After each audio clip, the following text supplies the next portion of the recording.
Hello and welcome to FIT Conference 2023. This session is around why you need a contact center. I'm Martin Bacon. I'm the consultants team leader here at Chess, and I'm joined by Emma.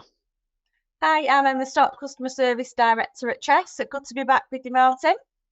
Indeed, we covered a similar session last year in relation to customer services, so it's good to pick this up and see where things have moved on to. Definitely.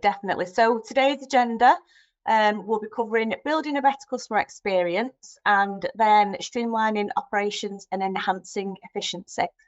So Martin's going to walk us through that shortly. So for those of you that were with us last year, you may remember this slide, although 12 months has passed. It's a long time, but I think these kind of key messages and what we can take from the stats shown here are really still prevalent.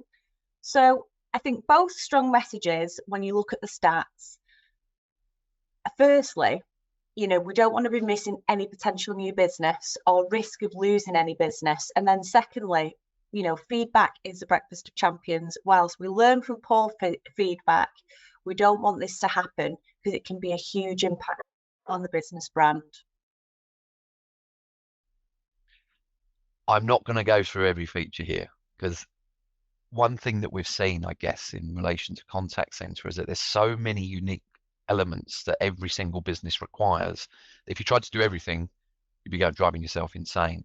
So this list are all the things now that we can do within our contact center environment. And I'm going to go for a few where we're seeing some real impacts being made for our customers in terms of that higher level of customer service and taking everything to the next level in those respects. So some of the key bits we've got here, it's really about what's important for, on the left, the customer, with the right column being really what's important about the business. So we're seeing a lot of customers wanting to put in callback services, and it's particularly around the wait times that they may be experiencing. So having that in place, would you like to retain your position in the queue? Say yes or press 1 now, and we will call you back when you're at the front of the queue. Is a great little feature to ensure that customers got that reassurance. They can go off, they can make a cup of tea, and knowing that when they get to the front of the queue, they're going to get a call back. Last agent routing, another great example of that continuity of service, not having to repeat yourself every single time, getting routed to the person you spoke to within the last few days, just to maintain that level of continuity. Intelligent routing, a great one in terms of simple little tricks that you can do. Maybe you've got a VIP customer list. You could have skills-based routing. So you know that if someone's choosing a particular option around a specific product or service or inquiry, it can route to the highest classified person within that team, making sure that you're not having to deal with any sort of to in and fro in and to get to where you need to be. And of course, omni-channel. So we all prefer our own ways of contacting our suppliers, etc. And with the modern age, people are doing things off mobile. They want to do web chat. They might want to send an email. They might want to do a phone call. It's all about keeping things simple and being able to maintain a continuity between all of those channels as well. So if I'd sent an email in on day 1 about an inquiry, and then I phone up, and then I didn't get through to anyone, so I then send a web chat message, all of that is tracked in one area to be able to do it. Now, as a business, of course, managing your people, understanding what they're doing, looking at their KPIs, keeping that overall supervisor control is absolutely imperative to ensure that your people and your business are doing a great job. So having the ability to move people in and out of different queues, be it web chat, be it email, be it voice, the ability to take people out of, I guess, break reasons. So if they've gone on a long comfort break, you might think, that's a bit unusual. They've been in the loo for 45 minutes. Let's just put them back online just to make sure that they haven't forgotten. Call classifications we're seeing a lot of now, of being able to understand exactly why your customers are calling in. And these are completely customizable lists. So for example, it could be this call was resolved, this call was not resolved with specific reasons. And then also if going down to product level, what was that about? Was it an order? Was it not? And those sort of things, so you can report on them afterwards. Seeing a lot more around surveys as well, in respects of if you'd like to participate in a survey, please press 1. You might have had this already yourselves. And then at the end of the call, you've got the availability to be able to assess and score, measure how you thought that experience was.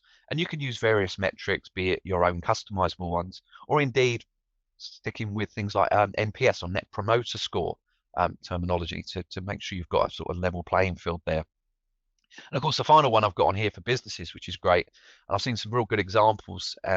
So a lot of sports clubs are using this at the moment for season ticket holders. So a progressive dialer, so they want to be proactive about trying to make sure that they're securing all those season tickets, for example.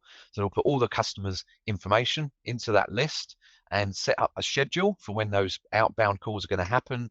They hit straight into the agents and they know exactly why that call's going out, to be proactive about doing those sort of things. So we've got some real cool examples here. Now, don't forget that all these examples are really things that you can take in any business, but we've tried to sort of put it into a bit more context. So let's take retail, for example. As a customer, when I'm browsing a website, I want to be able to chat to someone to ask questions, which is our web chat channel. I don't want to wait in the queue. I want to have a callback function and also callback slots so we can schedule when those callbacks are happening.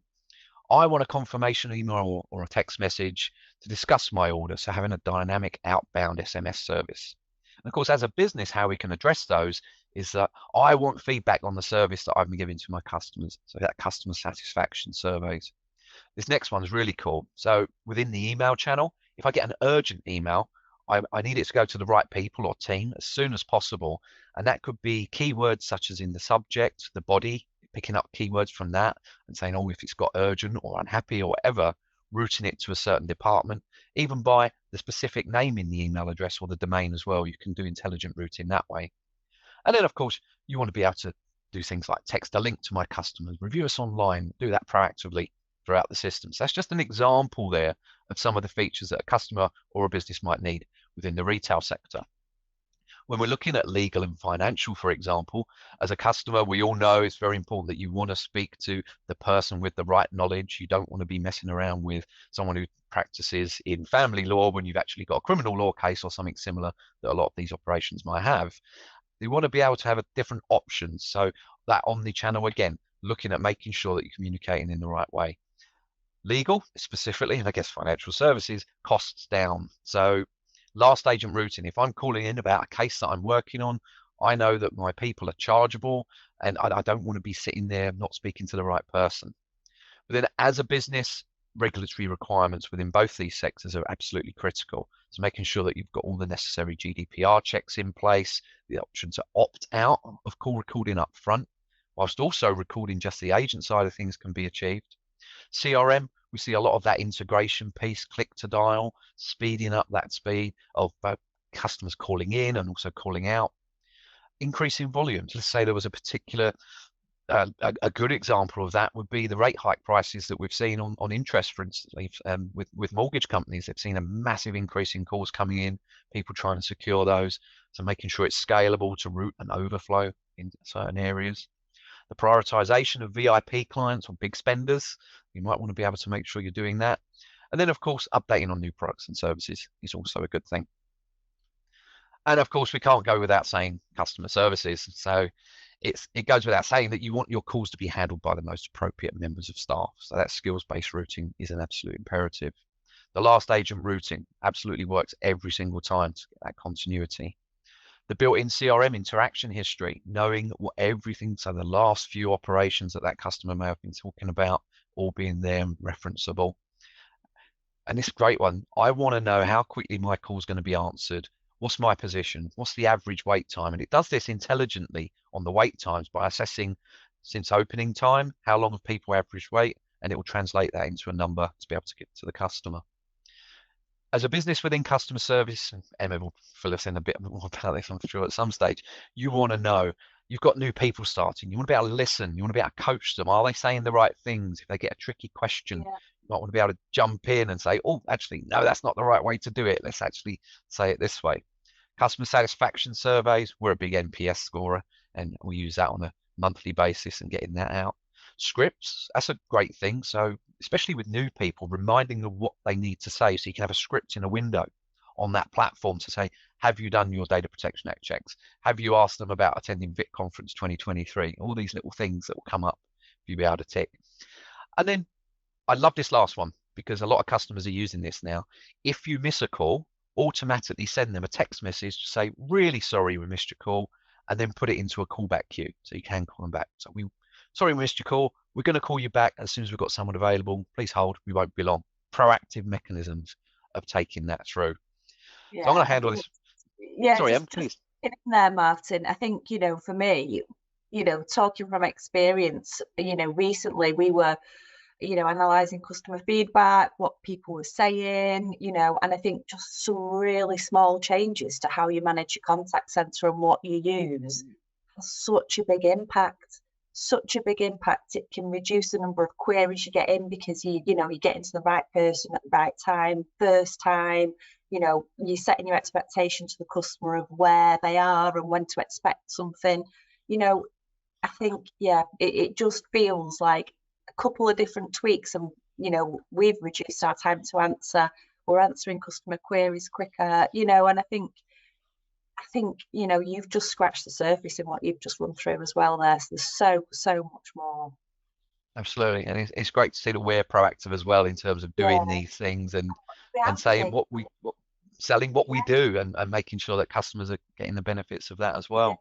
And it allows our people to be able to know the product, which is fab. So Yeah. leads me on quite nicely, I suppose. My piece of why do you need contact centre? So yeah, improving productivity. So kind of touched on very, very briefly, but Chess are a performance led business. And I think, we need to make sure that our people are doing the right thing. Our strapline, great place to work, great place to be a customer, is all about making sure that we deliver to the expectations of our customer. And by doing that, we need to be making sure that we can manage the productivity. We know what our people are doing. And then we can also identify if there are any challenges and where we need to put extra resource in. Report, manage, enhance operations, they all go hand in hand. I think, BI, we're huge on it. I think it tells us so much. I think if you understand what it is you want to see, you can get that out from the system and then use it to your advantage. And it's so powerful. Maximize customer satisfaction. I mean, ultimately, we all want to keep the customer happy. We want them to keep buying from us. We want them to trust us. We want to be their chosen supplier, and I think it's just about listening, hearing, and doing what they say. So not only can you do clever things through the contact centre to obtain that information, but it's what you do about what we're telling you. You can do everything pretty much what you want through the contact centre, whether that be changing some tweaks in the flows or how they come into your business. It's just, the list is endless. We could probably talk about this for way more than we're allowed to. So try and keep us on track. Definitely. And then the last thing, of course, is keeping up with your competitors. And I think the old adage of contact center where you're picturing a massive room with little desks and people on headsets and just hammering phones, it's not the picture anymore. The price point for this stuff now has reduced a lot. The functionality is there, and it's an ever increasing and ever developing roadmap for new features and functions to be there. And it's pretty fair to say that even the smallest businesses now are in this space because they're needing to get that edge on their competitors. They're needing to streamline their operations, minimize cost, maximize productivity, and really drive that customer satisfaction because that is ultimately what is keeping their businesses Yeah, going and growing. absolutely. I think, the way that you're having to look at things now is about being able to do more with less. And not having an impact on your service whilst you're doing that. So yeah, it's streamlining. It's making sure that the tools that you have really allow you to be able to do that. Yeah, it's not how big you are, it's how fast and competitive you are, I think now. Yeah, So again, here's a list of features, some of the features, and we can go through all of this with you and really show you the art of the possible in full-blown demonstrations and have a Q&A and just a bit of a fact find in terms of what certain things could work for you, because you may not need all of them, but some of them will really make a big difference in your business. So you've got access to me. There's the QR code. You can book a consultation with myself. I'll take you all through it and really show you what we can do to revolutionize that customer experience within your business. Thanks, Emma. It's been great to have you again. And thanks everyone no for worries. joining. Enjoy the rest of the conference.